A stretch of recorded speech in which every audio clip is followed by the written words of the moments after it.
2026 বিধানসভা নিৰ্বাচনৰ মনোনয়ন পত্ৰ দাখিলৰ অন্তিমটো দিন। আজি অন্তিম দিনত কোকৰাঝাৰত হেভি ৱেট প্ৰাৰ্থীৰ লগতে বহুকেইজন নিৰ্দলীয় প্ৰাৰ্থীয়ে দাখিল কৰিব মনোনয়ন পত্ৰ। কোকৰাঝাৰ জিলা আয়ুক্ত কাৰ্যালয়ত ৰাতিপুৱাই সৰ্বপ্ৰথম 5 নং পৰ্বতজোৰা বিধানসভা সমষ্টিৰ নিৰ্দলীয় প্ৰাৰ্থী প্ৰবোধ কুমাৰ ব্ৰহ্মই দাখিল কৰে মনোনয়ন।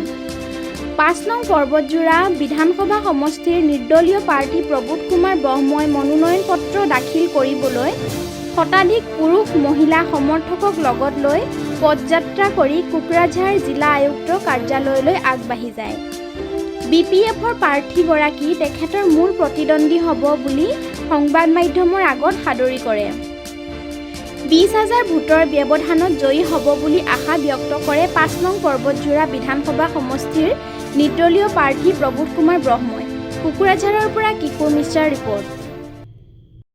মই পৰ্বতজোৰা 5 নং পৰ্বতজোৰা বিধানসভা সমষ্টিৰ চুকে কিনে মই ঘূৰিছোঁ।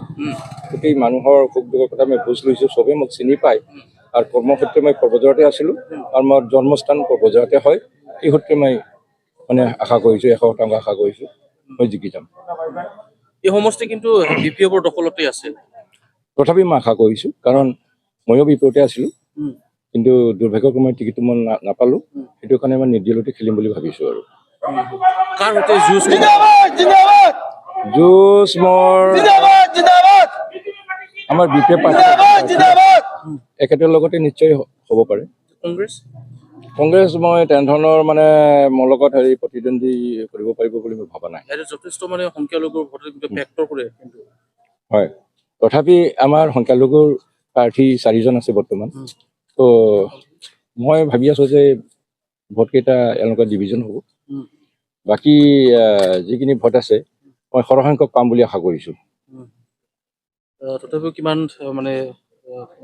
আপুনি ভোট লাভ কৰি ওলাই যাব? ধৰক মই বেলেগ পাৰ্টীতকৈ প্ৰায় 20,000 মান ভোটৰ ব্যৱধানত মই জিকিম বুলি আশা কৰিছোঁ।